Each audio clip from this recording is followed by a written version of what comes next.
Hi, and welcome to the Long Range Shooting and Custom Rifle Building podcast presented by Wolf Precision Incorporated, where we learn about and share long range shooting and custom rifle building. I am your host, Jamie Dotson, and welcome to the show.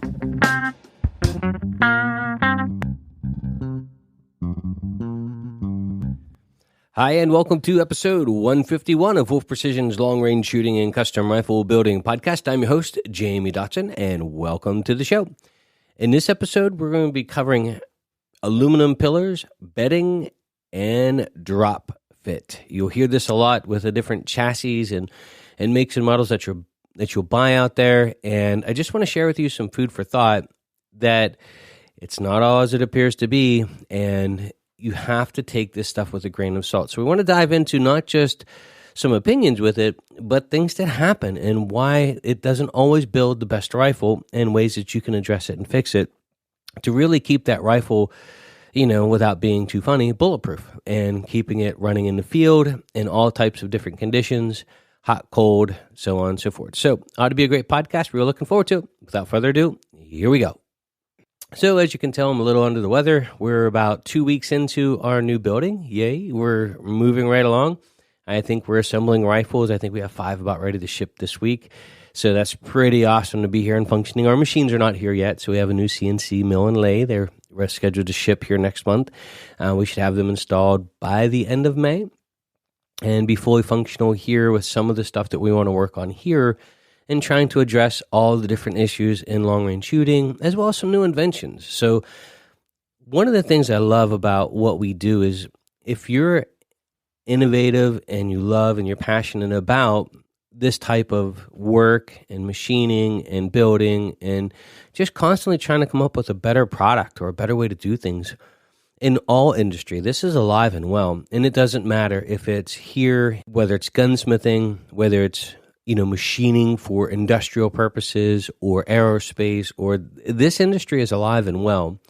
There are a lot of sharp people still in it, and they're trying to make a difference. Of course, they're trying to make a living, but they're trying to make a difference. One of the things and the reason this podcast is coming out is we had a really good customer from Wisconsin call and was talking about purchasing chassis, which of course we have sponsors here at our podcast that sell drop fit chassis. We also build on a lot of different chassis. We build on a lot of molded stocks, and you're going to see everybody sort of putting a spin on it, whether it's, using pillars that don't expand, like some of the custom rifle manufacturers out there, you would call them, that they're using different materials that quote unquote don't expand. You'll hear some that are wrapping the entire stock in carbon fiber to help reduce this area. But in the end, I just want to caution you that when we build a rifle, so I was talking to this customer, and I always talk to customers in an open way that, like, if I was talking to myself 10 years ago and didn't know any better, or 20 years ago, and somebody was offering me advice, what would I say to myself, 20 years ago? And I take that approach every single time. And the fact that, yes, we're in business, and yes, we're here to build rifles, and we love teaching and everything that we do, but we have to be just straight with our answers when it comes to telling customers that, yes, there are drop fit chassis out there. So MDT, XLR, there are a lot of great chassis out there. But we inspect them here, and we bed a fair amount of them. Not all of them, but the notion is that we can take a round receiver made whatever year and whatever production line, whatever heat treat process, and we can drop it into a drop fit stock or chassis, lock it in, and that we're going to make a more accurate rifle. And it can happen if the stars align and the gods are smiling on you, but honest to God, this is a big problem because it doesn't always happen. And it will leave you vulnerable to just a really, really bad experience of wandering zeros, the rifle not really shooting the way it's supposed to, just something not right, and you can't put your finger on it. So let's dive into chassis first, and then we'll talk about molded stocks next. Now, one thing I want to be clear on this one is I'm not just going to sit here and throw out a bunch of problems and then not offer any solutions. There are solutions to this, and I'm going to cover them at the end of the podcast here. So one of the things that, like, if we're going to address something here on a podcast, we just don't want to sit up here and yell that everything's wrong and nothing can be fixed and everything's broken. There's solutions, and we want to talk about them here as well. And that way we're telling you, hey, here's something to watch for. Here's what you can do to correct it. And this will, in the end, make for just a better experience for you the whole way around. So chassis, here's the deal. Everybody that makes receivers out there makes a Remington 700 clone. However, though, when you take a round object and you set it inside of another half-round object, if you think of a chassis, it's basically a circle cut in half, and so your round object sets inside of it. To get those two to mirror and mate, they either have to be made to extremely tight tolerances or they have to be hand-fitted and lapped together. Think of your scope rings, right? So there's issues that happen with the chassis in manufacturing, and this is why you'll see a lot of V-block bedding systems that they don't touch the U part, or they won't grab the cylindrical part of the receiver. The round part of the receiver will set on a flat that's machined inside the chassis. The problem with that is that you have such little contact, and that if the chassis is warped or if the receiver's warped in heat treat, it can make for odd contact that can move. It's sort of pulling inadvertently on the action in weird ways. Also, this was news to me years and years ago. I love talking to people that have been around a long time in the machining world and that were tool and die makers. They are super smart. They have experienced it all, and most of them probably through trial, error, pain, and suffering, right?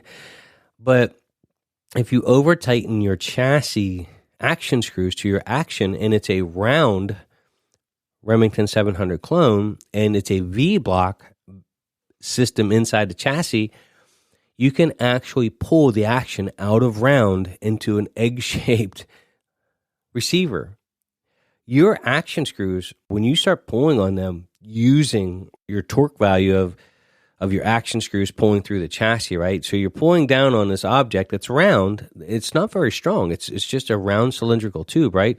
And you're pulling down on it in a weak spot that's not supported underneath it. You can distort that. So not only can you have a problem, but you can actually really make a problem, right?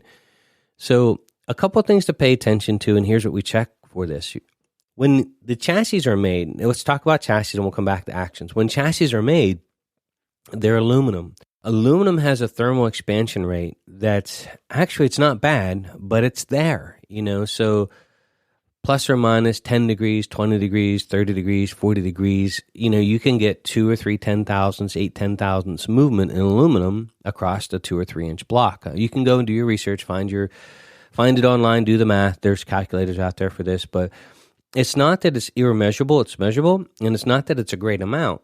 But if you think about that or where your action is laying into the receiver, and you think about it heating and cooling, 8 10,000ths, it's either loosening grip or it's tightening grip, or so you've got that to deal with. All right, let's throw that off to the side.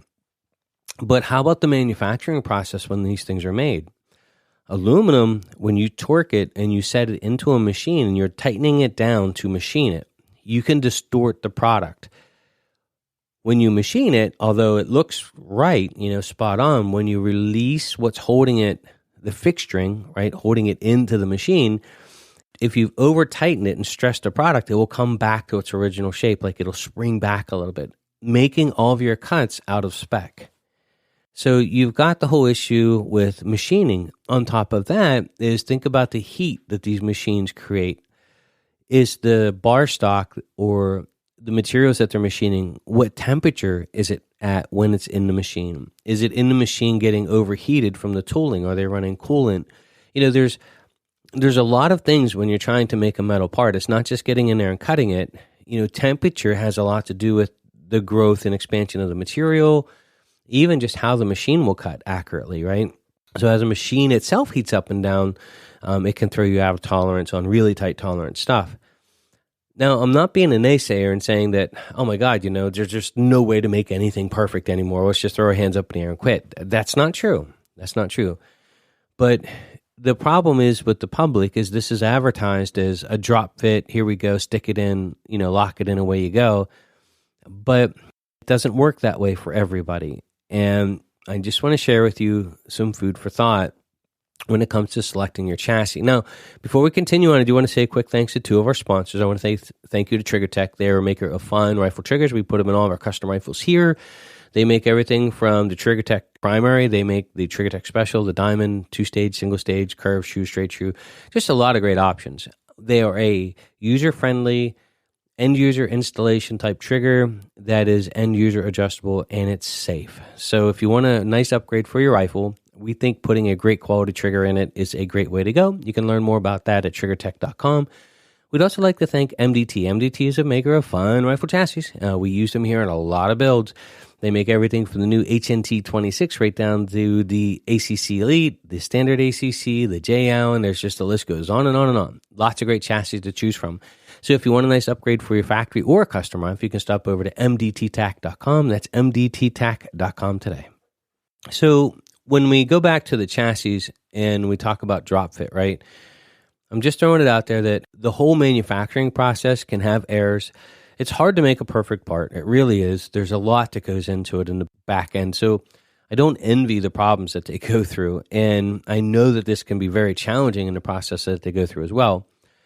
But then you've got the manufacturing of the material itself. But then here's something that I always find funny is that they take this beautifully designed chassis and they have all these beautiful machine parts and then they paint it. I really don't understand why they paint or anodize or do anything like that to the actual interior walls of the chassis where the action is going to set. I know they're trying to protect the material, but, I'm Cerakote certified. We're going to be offering Cerakote here shortly. We have a paint booth that we're actually installing as we speak. I've done it for years, and there's ways to measure the thickness, but the problem is there's a thickness. I mean, it can be a couple, 2 tree 10,000ths, as they would say in New York, but it can be a lot thicker than that too. And then you're spraying into a U, which means on the bottom can be thinner than the sides. If you think about spraying inside where the receiver sets inside the chassis, you've got this spray pattern, and of course on the sides you're closer to the gun than the depth of the bottom, and so you can get really inconsistent depths as well. So it's just another wrench we're throwing in there, an ingredient we're throwing into the pot that when it's all put in there and put together, it's either going to be a great soup or it's going to be terrible, right? So we just keep stacking all of these problems on top of each other or potential issues. Then we get into lightweight cut designs.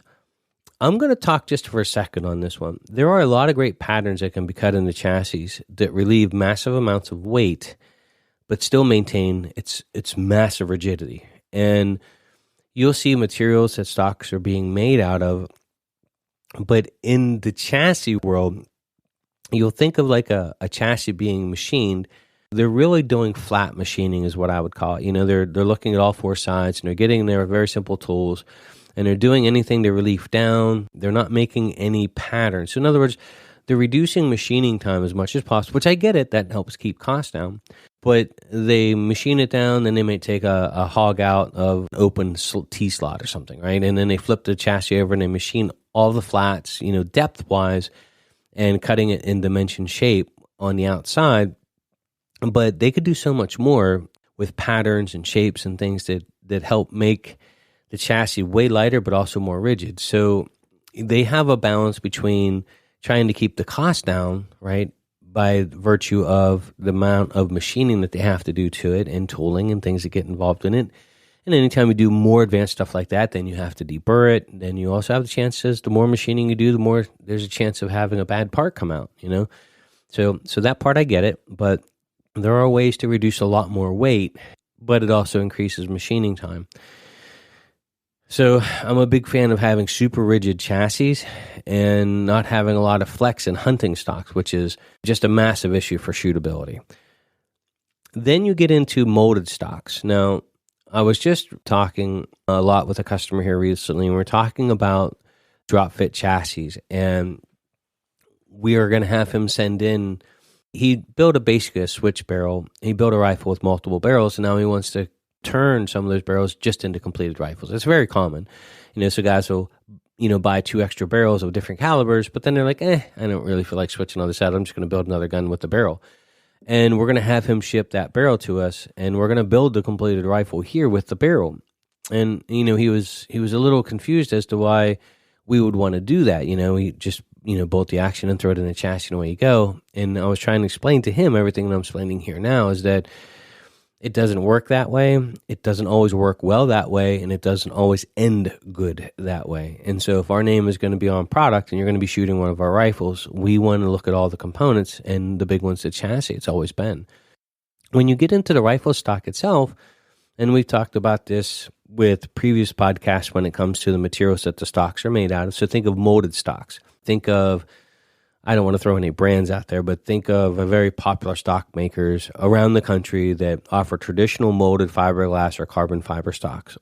And they'll do things like put pillars in them, aluminum pillars, which have an expansion rate.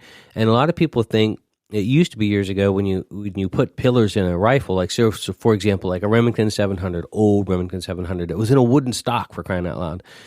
One of the things that was very common is to bed pillars, aluminum pillars, in the stock that helped prevent from crushing the material as you tighten or loosen the action screws, right? It gave it something hard to lock onto, but so does bedding, right?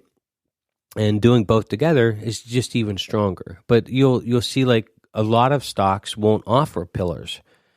And, if it doesn't have pillars, here's what happens is the material the fill that they use inside the actual molded stock, whether it's fiberglass or carbon fiber, it can be a very soft, pliable material that you can actually push your thumbnail into. And so you over tighten your action screws. And again, it's not inletted. Your action is not lapped into where it's going to sit into the stock. Think about like lapping rings. When you hear people talking about lapping rings, they're using a mechanical bar to remove material to get the perfect shape to match your scope that's round.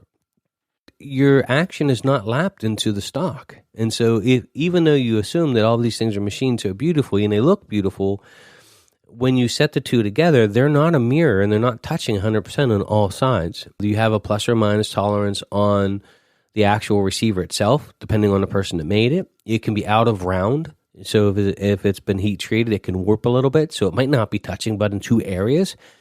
And then same way with the stock. They went in a little too deep or they went a little too wide because they're trying to allow the stock to fit the widest Remington 700 clone that they can find.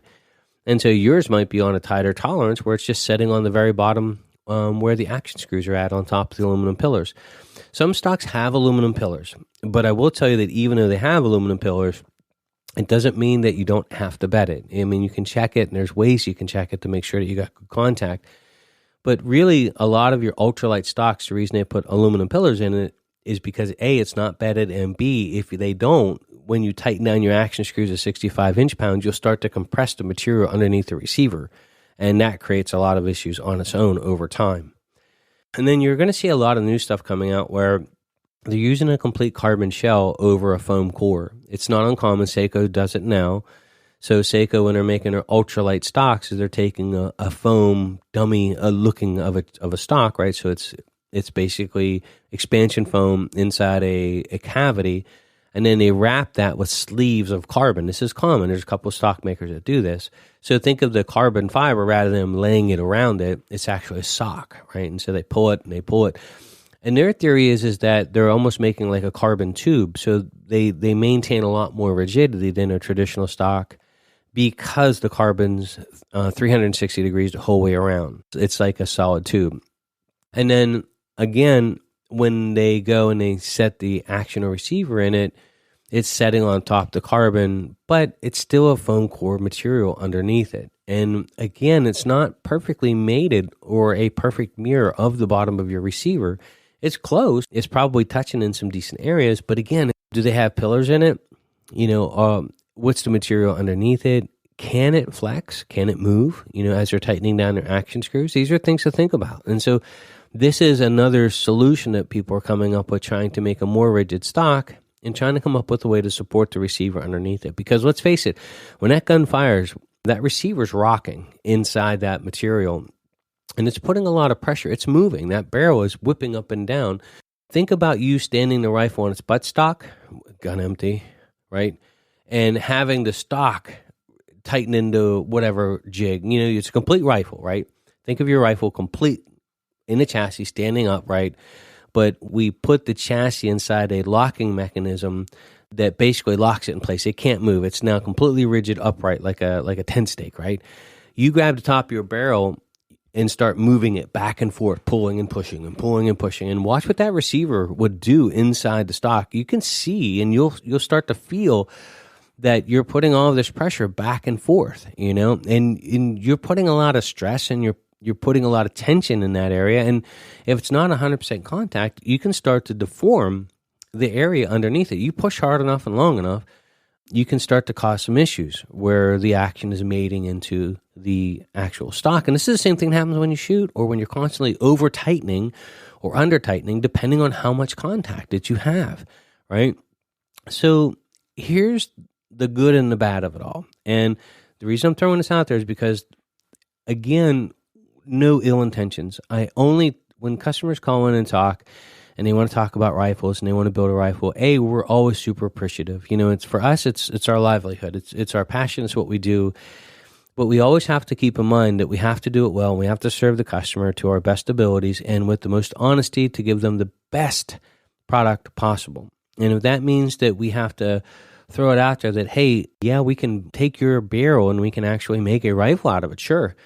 But we're not going to send you a barreled action and have you buy a drop fit stock and stick it in there. You're going to send us the barrel. We're going to fit everything here, and then we're going to test the stock. And this is the reason why. Because it may or may not have to be bedded. Not optional, but need to be bedded to perform. So, bedding compounds. We test a lot of stocks here when we're finally doing a final assembly for the rifle and getting it ready to put together. We have ways that will mark the actual action. We can mark the stock, and we're trying to get a picture of how much contact we have and how good it is, right?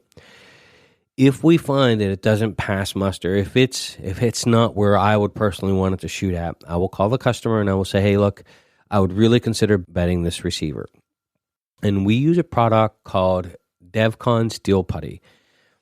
The reason we use this product is it is as an inert material as we can make it, and it's machinable.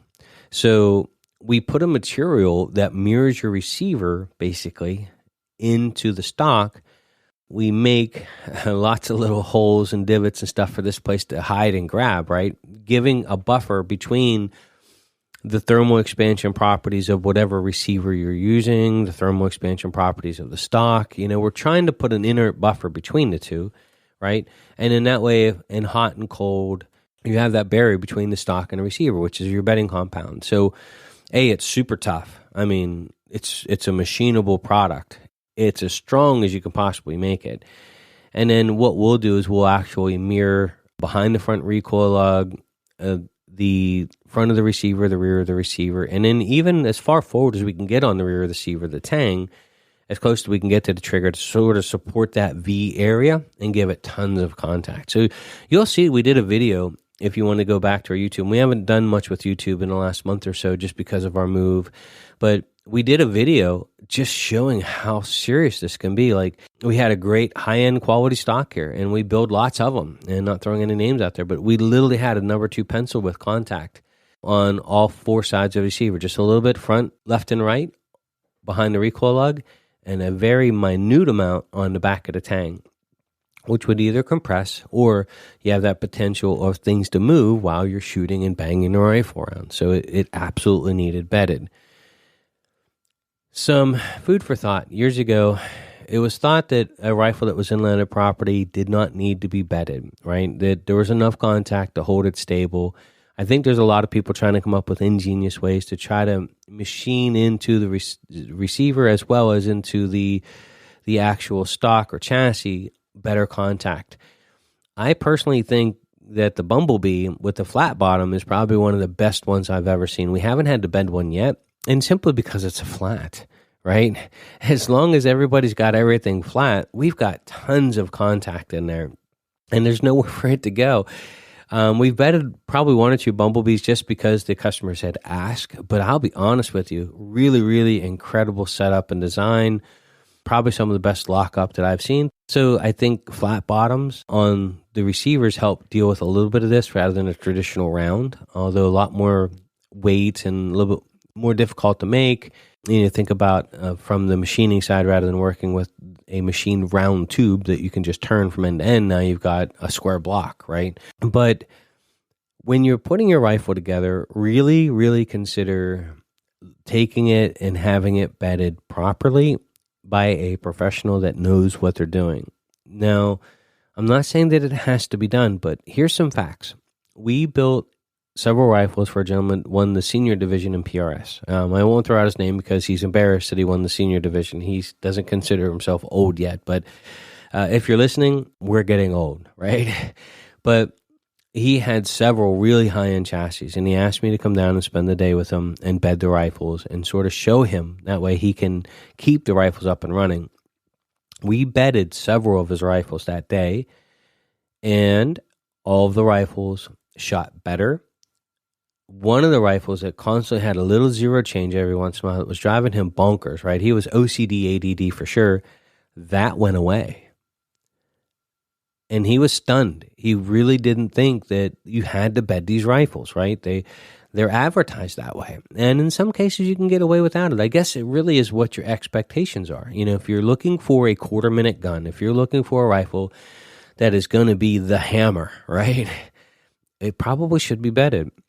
Because in the end, you're sort of playing your cards as you just don't know always how much contact you have, what's moving, how perfectly your receiver fits into the stock that you're putting it in. Is the stock oversized? Is your receiver undersized ever so slightly? Is your stock painted? Did they do 2 coats because they messed the first one up and now they've got it extra thick in there, so you're contacting in a weird spot? I always like to preemptively strike these areas. Now, we check it, and we don't use bedding compound as a tool to pry money out of customers' pockets. I just want to be clear with that. We don't bed all rifles. We'll bed them at the customer's request, and upon inspection, if we find that it needs to be bedded, we will tell the customer, hey, we really think you should bed this rifle. And 100% of the time, they'll go with our suggestion. But we don't make them do it out of the gate. We leave the option up to them. One of the reasons being, and this is the downside of bedding, is if you bed the rifle into the stock, then when you resell it, not that this has a big value to everybody, but let's just say you buy a stock on a whim, you're not sure if you're going to like it. You spend $1,000 or $2,000 on a chassis. If you bed it, when you try to resell it, they're going to use that to beat you up that, hey, this was bedded for another, I have to have a gunsmith take it all out and redo it for mine. And that's actually not a bad thing. I mean, to rebed a rifle to another receiver, you're just going to rough it all out and you're just going to rebed it. It's not that big of a deal, but you're going to lose money. You're going to pay money to bed it. You're going to lose money when you sell it. I don't look at it that way. I might shoot it like, for example, we have a J. Allen here that we have been shooting and testing, and we're going to bed it. It's already on the table and on the books that next week it's going to be bedded prior to the shooting school. And not that I think it's bad. The inletting is good. But it's not as much contact as we would personally like. It's not a true mirror. I mean, let's face it, MDT can't make a mirror of a receiver they cannot get in their hands, right? And they can't get it lapped in place. So if you think about lapping your action into your stock, it's not going to be a perfect fit. It's impossible. So unless both parts are made in the same facility, it's really hard for a manufacturer to make a chassis that fits every receiver ever made in the last 30 years. That's a Remington 700 clone. Some are painted, some are not. Some actions are painted, some are not. Just the list goes on and on. So we have to give them a break here and say that, they're doing the best they can do to stay in the right lane and not get off onto the curb or into oncoming traffic. But we're going to bet it. And it's not that it needs it. We're going to bet it simply because this is a training rifle. It has to shoot every day, all day, any day, and all of our rifles here should be bedded. Again, with the exception of the bumblebees. I have a bumblebee here now that's not bedded. It has beautiful contact. It shoots great. I love flat bottom receivers. I got to say, they're really growing on me because of the contact in the chassis systems. So even with the bumblebees, we still inspect and look and go over everything, but more often than not, the bumblebee's got a lot of contact. And then when you get into the Remington rounds and clones, then all of a sudden that's where you really start to find a lot of your problems. Real quick, I want to say thank you to our last sponsor. I want to say thank you to Krieger Barrels. Krieger is a maker of fine cut rifle barrels. They're out of the great state of Wisconsin. They make cut rifled barrels. They're one of the best in the world at what they do. And they have a new program called KriegerDirect.com where you can log on and order your barrel and have it in as little as 2 to 3 business days. So if you want the best and you need it now, stop over to KriegerDirect.com. That's KriegerDirect.com. So just to wrap this podcast up here on the topic and then give you some updates on some upcoming programs that we have going on and some things we got that are pretty cool. If you're going to have it bedded by a professional that knows what they're doing. We have done many rifles over the years. Now, we don't offer general gunsmithing yet. We may hear shortly as we keep growing and we get moved and settled in. But we have taken a lot of really bad bed jobs and fixed them for customers over the years because their buddy said they could do it for them. So if you bed a rifle wrong, you can make it worse, right? So if you're going to spend the time and effort to have a rifle bedded, make sure you go to somebody that knows the techniques, knows what they're doing, and can do it perfectly. Because if they don't, then you're just not fixing anything. You're just making a potential another problem. So do your homework. So there's some updates we got going on here. We have a couple of slots left for our fall classes for our long-range shooting school. Our online long-range shooting school has been going great. Really appreciate we're getting new people signing up every day. We're getting a lot of great feedback, and we really appreciate that. We're going to be releasing our next video here, and it's going to be on target evaluation. So we have a test target that we're having students shoot now in the class, and we're going to go over one of the targets that was submitted to us here and explain it's not as bad as they think.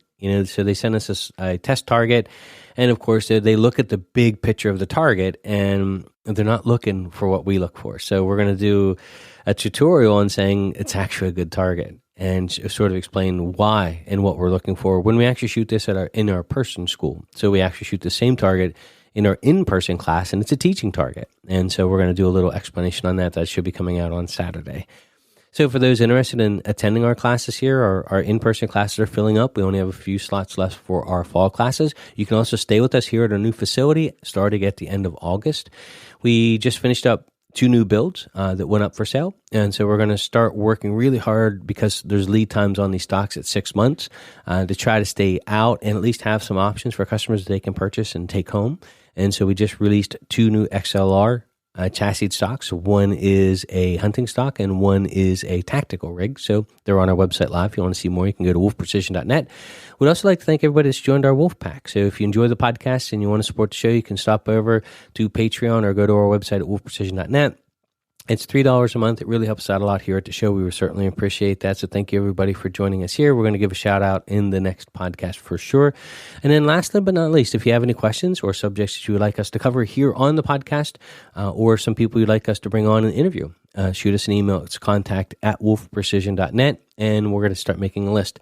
To our hunters out there, we would like to offer and ask you to submit any stories that you would like to share with us on the podcast. Now, we're going to go through and ask that you email us your adventures, whether it's here in the United States or abroad, and we would like to share tales from the hunt. And so we're going to bring you on the podcast. We would love to share your story, whether it's an adventure, harvesting the big game animal of a lifetime, or you were out with a guide and it was, here's why you have to be picky with a guide because it was the worst experience ever, the good, the bad, and the ugly. We want to hear it all. And so people can get a real feel for the adventures that people go on and some of the experiences that they have.